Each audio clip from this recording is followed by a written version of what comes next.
As everybody's coming in, again, we're in Matthew chapter 27, and before we get into the lesson, just let me say briefly how much our family appreciates all of your kind words. If you ever think, I know that they know this thing that I'm about to say to them, they don't need me to remind them of this truth. They do, and we do, and we appreciate every kind word of comfort that so many of you have sent our way, and the prayers that we know that you have told us, and that even those who have not told us, I know that you're keeping our family in your prayers as well as so many here. And so we appreciate that a great deal.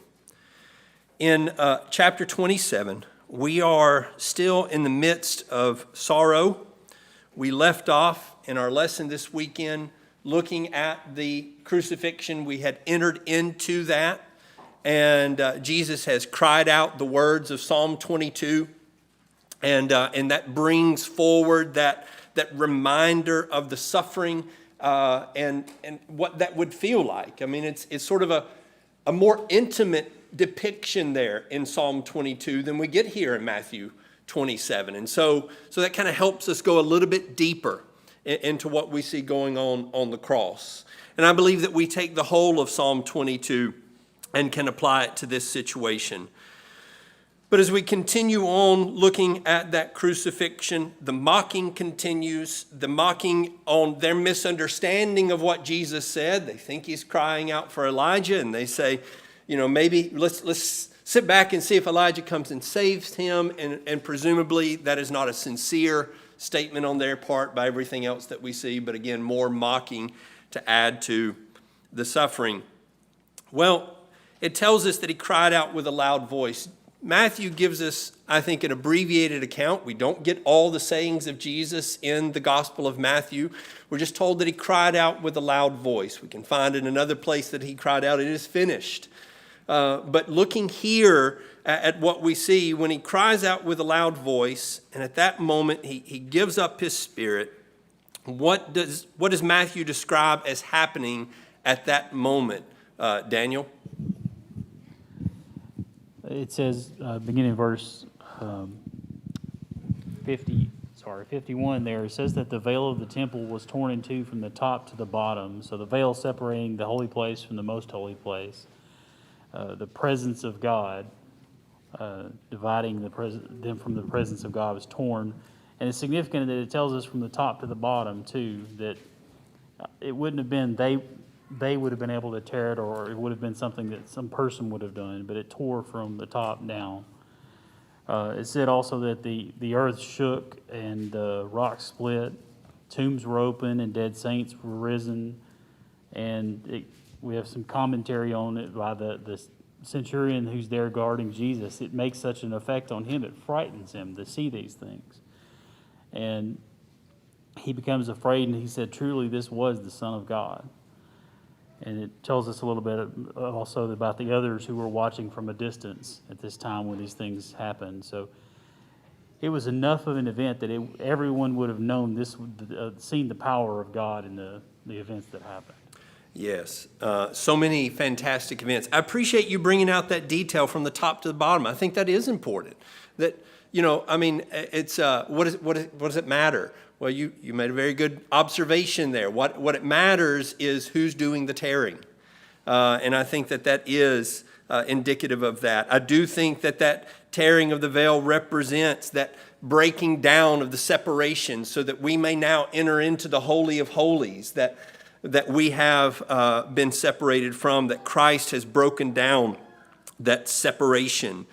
But then the other fantastic aspects, the tombs being open and bodies of the saints who were fallen asleep being raised and walking around, what miracles are performed at that moment, such that all along we've been saying that there are proofs, that Jesus has given proofs, and he said to the people of Jerusalem, you have all you need.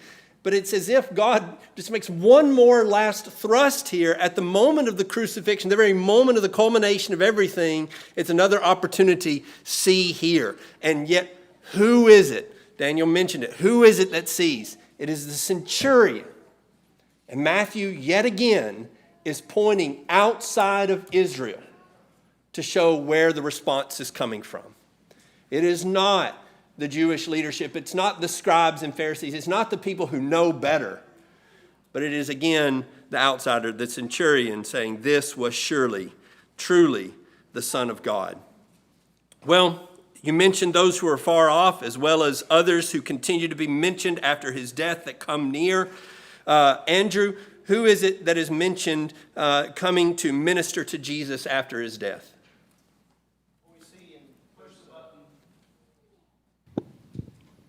We see in verse 55 and 56 that it mentions many women who had followed Jesus from Galilee were there looking afar off. And Matthew notes three in particular: Mary Magdalene, Mary the mother of James and Joseph, and the mother of Zebedee's sons, who we saw back in Matthew 20, asking, let my sons James and John sit at your right and your left. And it's interesting, she's here watching this, seeing that cup that he had to drink. And then we get to see Joseph later coming and taking that body, and we get to see both Marys watching and observing him being laid in that tomb. Going back to what you just mentioned about the centurion, even with the Israelites, there is always that remnant, that smaller, insignificant group that does pay attention, that does follow Jesus. And here it's just some women. It's not the Jewish leaders. It's not the elite. It's not the ones that said they were looking and had the knowledge of the prophecies and could explain to the people what was coming next. It is these women here that are carefully watching and observing these events. Yeah, and so not only are they mentioned here, we're going to see the women mentioned again, and it has been noted by many, and I agree, this is not, if you're writing fiction and trying to be convincing about writing that, sort of writing it as if it were true, even though it weren't, this is not the way you would do that. You would not make it the women. That this would be looked upon as a slight. But again, how many slights has Matthew delivered all through? This is just another one. That here his disciples, his apostles, they're not the ones. It is these women who have been with him all this while, and they remain while the men have scattered. It is also, I think, worth noting, you mentioned Joseph of Arimathea, and it mentions him as a rich man. This is counter to some things we've already seen in Matthew, and I think it speaks to the balance. So back in Matthew chapter 19, for instance, when he talks about the difficulty of a rich man entering into the kingdom of heaven, here it shows the possibility that Joseph of Arimathea is not cut off because of his wealth. And so he is unexpected on the scene, based on everything else Matthew has said. But he is not among the religious elite. He is even still maybe more like the centurion, unexpected in his presence and in his willingness to be so openly devoted to Jesus. And I think that there is an openness to this as he comes and takes the body to prepare it. Well, they do take the body and they do prepare it for burial, but then there's a great fear. And Chris, what fear do the Pharisees have, and what does Pilate do to sort of quell their concerns? Well, they have a fear that the followers of Jesus will come and take the body, sometime when nobody's looking, and then they'll deceive everybody by saying he's resurrected from the dead, he's not here, you can't find him, and they say the latter deception will be worse than the first. It's kind of ironic that they're going to end up being the ones doing the deceiving in this case. So they come to Pilate and they ask him, what can we do? And he says, you have a guard. Go make it as secure as you can. And so they take these guards, plural, we find out later. Obviously, it's not just one. When they come to see the resurrection happen, there's two guards, at least. So they take these guards and they set a seal on the stone. Some people speculate that's a Roman seal. Regardless, you would know if it had been opened because the seal would be undone. Right. And then they set these guards up to keep watch. So nobody can come and interfere with this. Yeah, and in fact, he gives them the resources and says, you make it as secure as you know how. And so it's not like they can, after all this is done, and say, well, Pilate just didn't handle it well. No, Pilate said, you handle it, right? The ones who are concerned, I'll give you the resources, you take care of it, which again makes it ironic, as you said, in just a little while. They're worried about some deception, and then after all of their secure measures, they're going to be the ones who have to practice deception. Well, we know what does happen. They take all of their measures, and then, of course, nevertheless, on the first day, the tomb is found empty. And Nathan, who is it that comes and finds the tomb empty? Here in Matthew's account, it mentions Mary Magdalene and the other Mary, and through all the four Gospels, Mary Magdalene is mentioned, and other women are mentioned, and in John, it tells that Mary Magdalene goes to tell the disciples, and that Peter and the other disciple come to see. So it is women who come to see that the tomb has been it is opened. women, and when they go, and we do have to bring in the other accounts, but when they go and report this to the apostles, what is the initial response? Well, of course, this is exactly what he said was going to happen, right? No, they're shocked. What? And they go take off running. Thomas doesn't even believe it after all the other 12, or the rest of the 12 who are there are reporting it to him. He says, I still can't believe it. And so here, again, the initial eyewitnesses, the first ones to be there, and are there because of their faithfulness. They were there at the cross when everyone else had gone. They are there at the tomb when no one else is coming back to look at the body, to check on the body of Jesus. And it's not that they understood where the apostles didn't. It's not like they got it and they understood that he was going to be raised from the dead, so they come up. They're just as surprised as anybody to find that the tomb is found empty. But it is the faithfulness that has seemingly gone beyond the faithfulness of the apostles, that they remain devoted to this degree, that they will keep coming back even after he is dead, even though their mindset is not that he's coming back. They're still that devoted to him. Well, I think there's, again, something to point out there, something countercultural. If you were writing this to be accepted by the culture, this ain't it. This is not the way that you would approach that. Well, it tells us then that after the news is gotten out and the reports begin to go abroad, and obviously the tomb is found empty, and we begin to see the reactions pouring in. What is the reaction of the Jewish leaders when they hear this news of the resurrection, Jim? So we've had all these instances that Christ is proving who he is. We've got the veil has been torn, the earthquakes, people rising from the dead. They've set these guards so that nobody's going to get past these guards without a show of force. And yet they still got the blinders on. And they say, they bribe them and say they came in the middle of the night and stole his body. And then they know that this is deception because they tell them, if the governor ends up hearing about this, we'll appease him so that you're not going to be on the hook for it. Yeah. So instead of, we have been so wrong.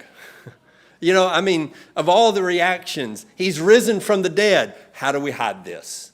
But we've already had dress rehearsal for that, haven't we? Back in John chapter 11. We know what their reaction is to seeing somebody raised from the dead. That they're not impressed and that it doesn't convince them of anything. And they've already shown that even if someone were raised from the dead, that they would not believe. And so we see them bearing that out again in this case. I think it's interesting to note, we've been in the Gospel of Matthew, so we haven't noticed either one of these stories, whether it be the raising of Lazarus or the death of Lazarus that is told of in Luke chapter 16. But you remember in the story of the rich man and Lazarus, what is said to the rich man when he wants people to go back and preach, that even if one were raised from the dead, they would not believe. Lazarus, A man named Lazarus was raised from the dead, and they did not believe.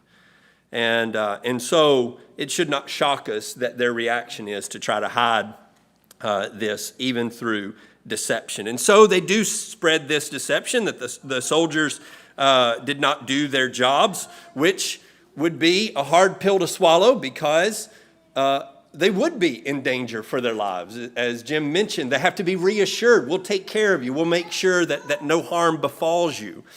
How well accepted was that story that was being spread about the soldiers, Josh?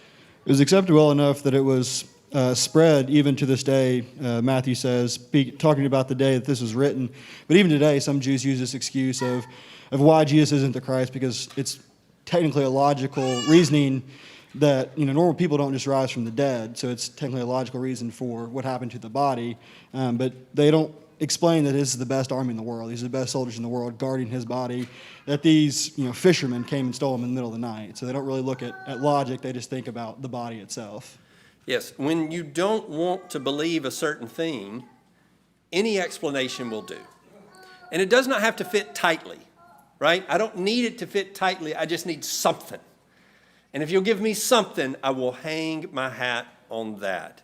I think about that when people try to explain away the existence of God, when we talk about the origins of all creation. Some of the explanations you hear, really all of the explanations you hear, delve way over the line on into absurdity. But there's something there for me to hang my hat on. And that's all I need. If I don't want to believe in God, even the absurd will do if it's something that I can say in response to my disbelief. And so here are people who do not want to believe in the Christ. And so even at the resurrection, the most powerful evidence of his deity, they will latch on to a story. And as you said, even to this day, Matthew uses that phrase. We could still use that phrase, that there are people who rely on that particular story. Well, Jesus then makes a very brief speech, as it is recorded for us by Matthew, and he talks about his authority. And Jason, what is the extent of that authority? Well, he says in verse 18, he came and spoke to them and said, all authority has been given to me in heaven and earth. There is no authority that he does not have. If you look at Ephesians chapter 1, and starting in verse 20, he's finishing a thought, but he says, which he brought about in Christ, which he had raised him from the dead and seated him at the right hand and in heavenly places far above all rule and authority and power and dominion and every name that is named, not only in this age, but also in the one to come. And he put all things in subjection under his feet and gave him as head over all things to the church. There's nothing that he doesn't have authority over. Yeah. Everything is under his authority. Yeah, and it's total and complete. And so he claims that for himself. Again, we go back to not only his claims of deity, but the consequences of his claim for deity. And so here Jesus goes on to the consequences of that. What does that mean for us? It means he has all authority. Just as the Creator has authority, Jesus says, that's me, and so I have all authority. Well, then he gives instructions then to his disciples there. And again, briefly recorded here in Matthew. Todd, what are his final instructions as recorded by Matthew? Speaking to the 11 disciples, it says that they are to go, and they are to make disciples of all the nations, and doing this by baptizing them in the name of the Father, the Son, and the Holy Spirit, and teaching them to observe all things that Jesus had commanded them. Kind of makes me think about they would all be taught by God, and everyone would know the Lord and not have to be, as the Jews being taught to know the Lord. All these people who would be part of his kingdom would know him. Yeah, and I think as we look at that idea of going and making disciples, there are passages where we say a concept is being boiled down, right? And so a passage like Romans chapter 10 that talks about calling on the name of the Lord, that's boiling it down. Or Acts 2:38 is boiling it down. I think this boils it down. What does it take? You baptize them in the name of the Father, the Son, and the Holy Spirit. You teach them to do all that I've commanded. That is what makes disciples. Now, there are different ways you can boil it down, but this is one of those ways, right? So this would be an accurate representation of how to do that. If you find another passage and it doesn't say it exactly like this, what we can do is see how those harmonize and see how they overlap and that they can both be true. But here's the thing. This one, on its own, as Matthew is writing it, because he's writing it to inform people, this is a true statement.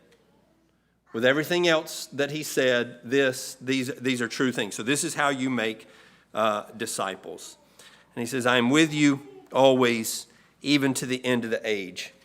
I think about the abruptness as we're reading through here. A lot of times as we put the Gospels together, we sort of draw this out because all the Gospels are communicating to us at once. We're doing a fourfold gospel approach or something like that, or chronological life of Jesus. And so it's almost like, excuse the comparison, it's almost like the end of the Lord of the Rings. We go through this ending and then we get another one and then we get another one.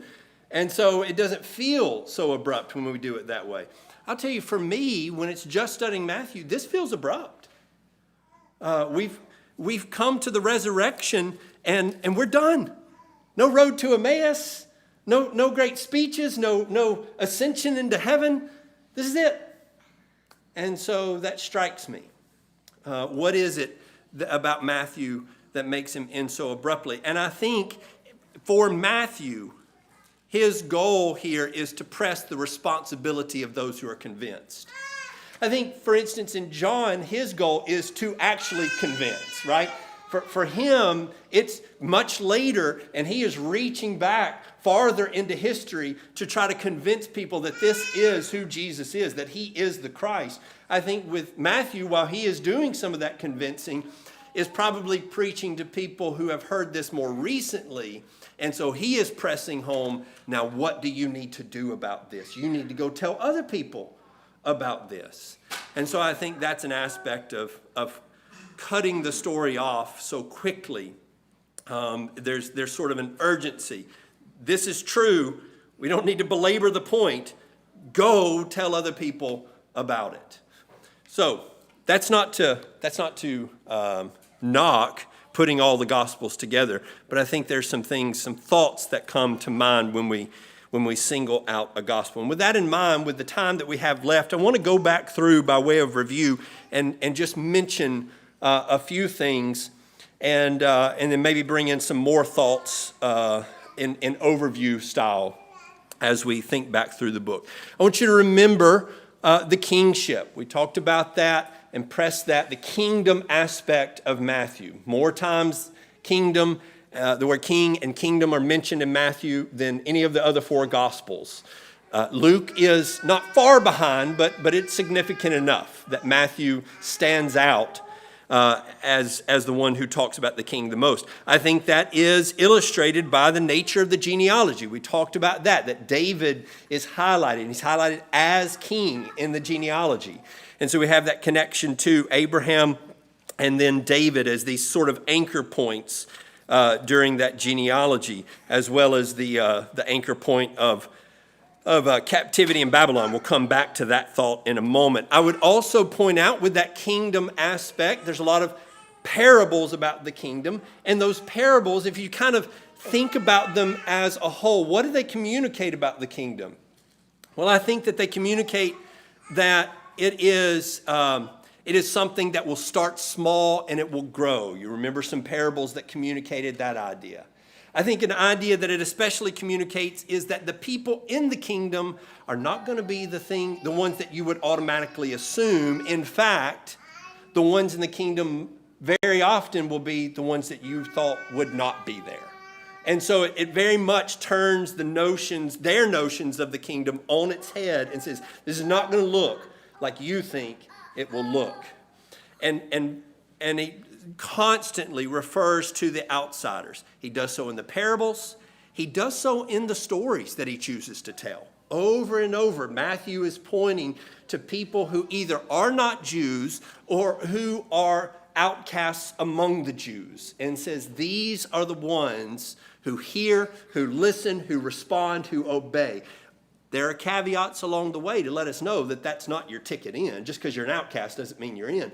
What means you're in is you listen. And it's just that the outcasts seem more likely to listen, while the Jewish leadership is constantly shown to be the ones who reject. And so whether it be centurions, whether it be Syrophoenician woman, whether it be tax collectors, lepers, some way that they're indicated that these people would not be the ones you would think, they respond. So those are some things about the kingdom that I would notice throughout the book of Matthew. I would like to spend a little bit of time then noticing Moses and the Exodus in the book of Matthew. I think he draws heavily talking about Jesus in a way that would and should call to mind the Old Testament, and particularly Moses and the Exodus. And I think he does that in a way that is targeted at a Jewish audience. I think Matthew is the most Jewish, certainly the most Jewish references of all the Gospels, and I think that plays out. I mentioned the genealogy a moment ago. If you recall, as he goes through, he makes note at the end of that in verse 17. So all the generations from Abraham to David are 14 generations. From David to the deportation to Babylon, 14 generations. And from the deportation to Babylon to the Messiah, 14 generations. Now there's something peculiar. If you go back and you count through, you'll see that if you start with Abraham, number 1, and then Isaac, number 2, and you count down to David, and David is number 14, all right? Then you pick up from there and start with Solomon as number 1. Not David. Start with Solomon as number 1. Even though he's mentioned again, David was a father. Start with Solomon, and we count from him, and then by the time we get to Jeconiah is number 14. Now, if we follow that same pattern, verse 12, Shealtiel becomes number 1, and by the time we get to Jesus, we've only got 13. Now, Matthew just said we got 14, 14, and 14, but what we really got is 14, 14, and 13. There's an incompleteness to that last 14, and I don't think Matthew just miscounted. In fact, if you look, he doesn't even have a complete genealogy. He's left names out in order to order it this way, in order to make it symbolic. So what does that mean, the incompleteness? I believe one thing that is suggested by people who look at this from sort of a rabbinical perspective. What they look at is you start with Babylon, and we have not fully gotten 14 generations away by the time we get to Jesus. And the idea is that he is born still in captivity. Now, I know we've got the return from captivity in there, but that return from captivity, that's not the full reconciliation, right? We've got a remnant of a remnant returning. And so if that is the case, then like Moses, Jesus is being born into captivity. As we go over into chapter 2, that connection certainly gets stronger because we see him and his family leaving to go down to Egypt.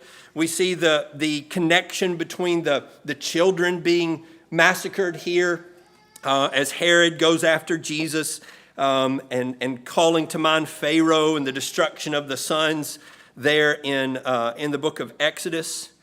But there is a particular phrase here in Matthew chapter 2 and verse 20, when they are finished in Egypt.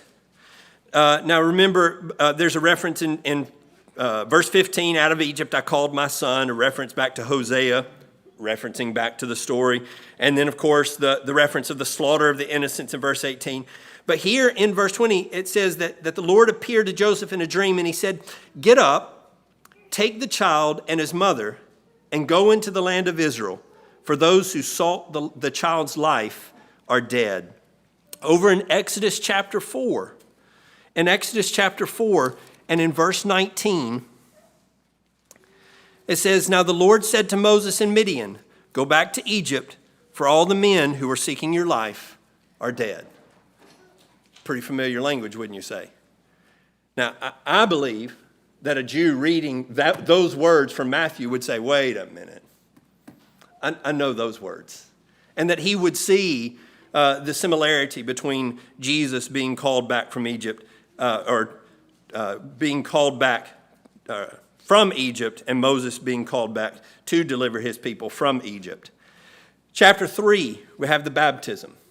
And I think that the baptism is, it is helpful for us to look at 1 Corinthians chapter 10, and we see that the baptism into Christ there is associated with the baptism of the children of Israel through the Red Sea. I think this is Jesus' Red Sea moment, that he is coming through and being established as the leader of the children of Israel as he comes through baptism, and just as Moses really firmly established himself as the leader of the children of Israel as they came through the Red Sea.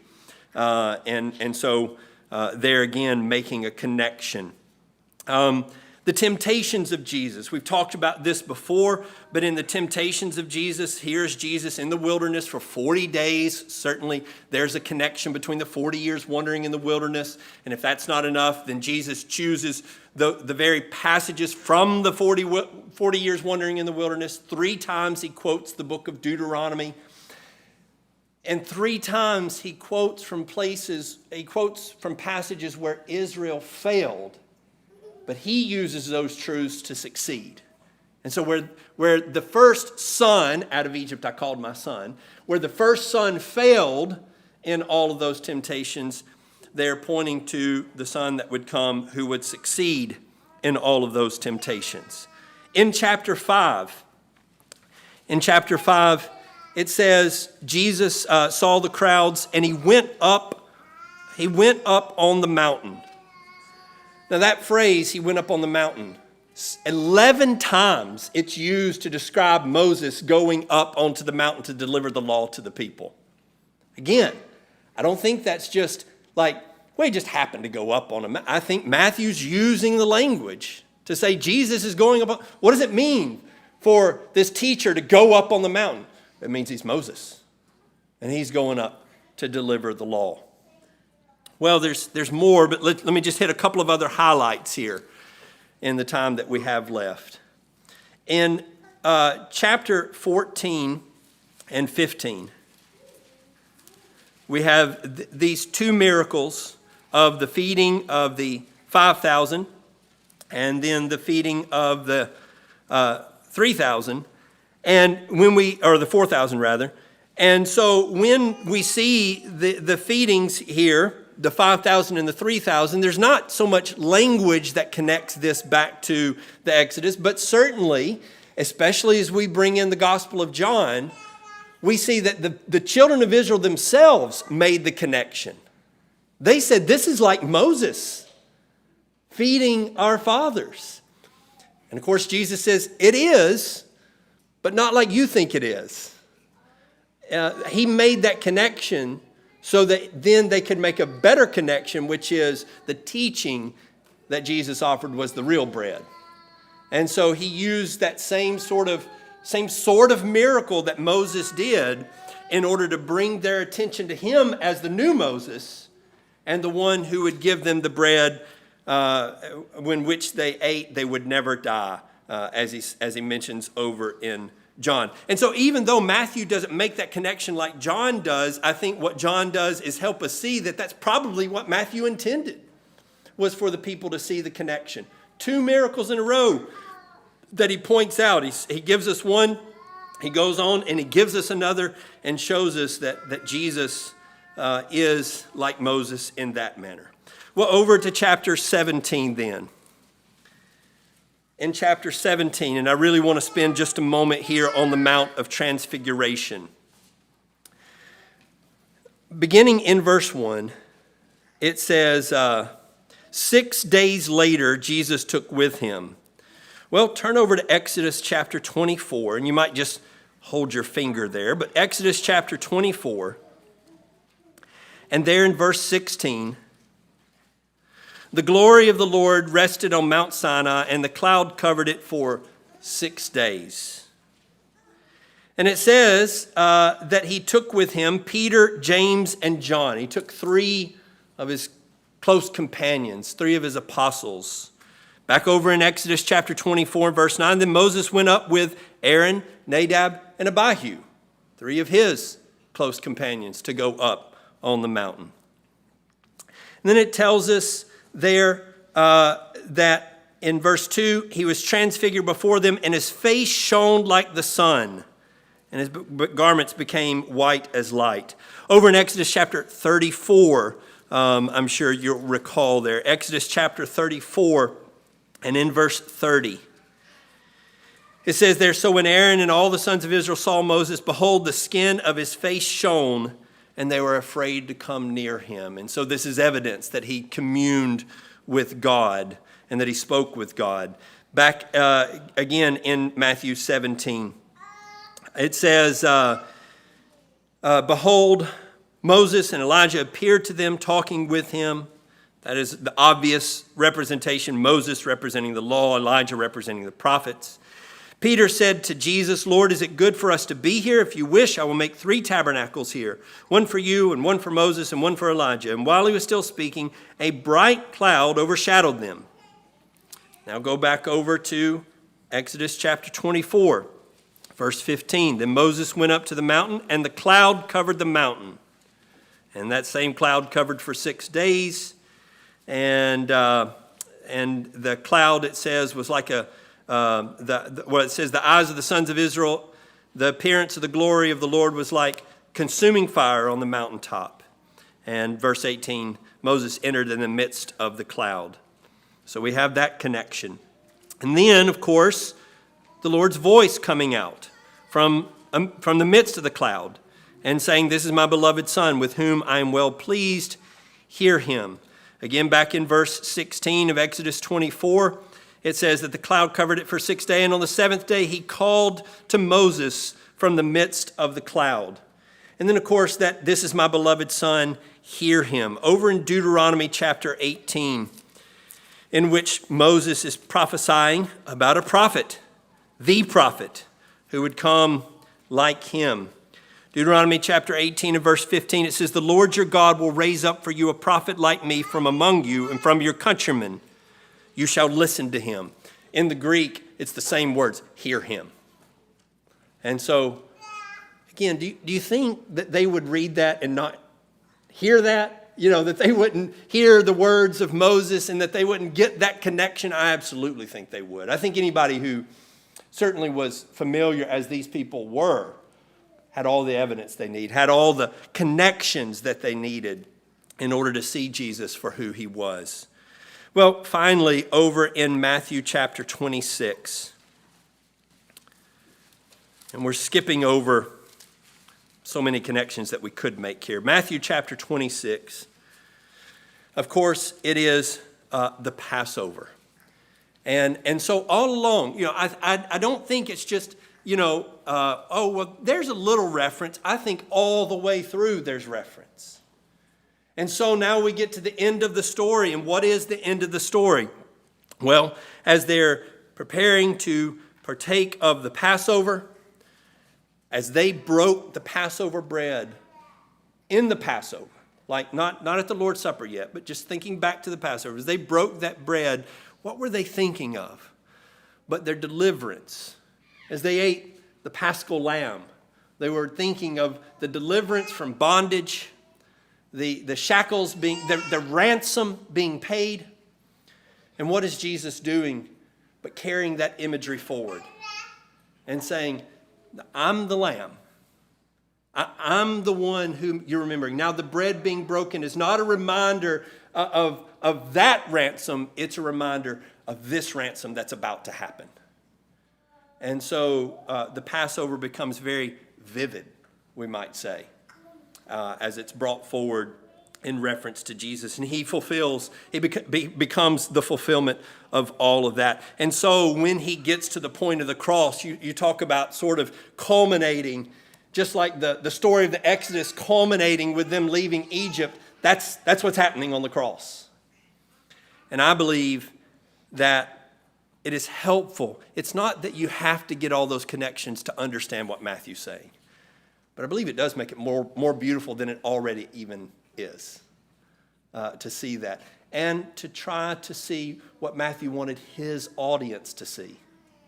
To try to put ourselves in the shoes of Jewish people who've read these things all their lives. And Matthew says, let me tell the story from your perspective, from what you already know, and show you how that story plays out now in its substance, not the shadow. I think that's a beautiful picture. Well, I must say that as we do come to the end, I said that we started off our class still in the midst of sorrow, with Jesus still on the cross. And the story ends happily. That he is raised from the dead.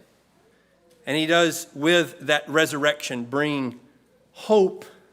Hope that Paul builds so wondrously on in 1 Corinthians chapter 15. This is our hope, that Jesus was raised from the dead. Do you know why you want happy endings to stories? I think people think that we want happy endings to stories because we're just selfish. And maybe sometimes that's true. But I think that there is a reality. You know, we talk about good always wins, and then people say, well, that's fairy tale. Well, that is reality. And I think within us, God has given us the sense that that is true. That it all does come right in the end. And that the end of the story is not the brutality of the cross, but that leads to the resurrection. And so for us, as we look at sad stories and as we take part in our own sad stories, we look at this one and we say, that's the ending of my story. There, in the gospel. And it is the happy ending of every gospel. And it's the happy ending we want to take part of. I appreciate so much your time. I hope that this story of Matthew, the study of Matthew, has been helpful to you. And I look forward to our continuing on our study through the New Testament as we pick up with the book of Acts in our class this Sunday.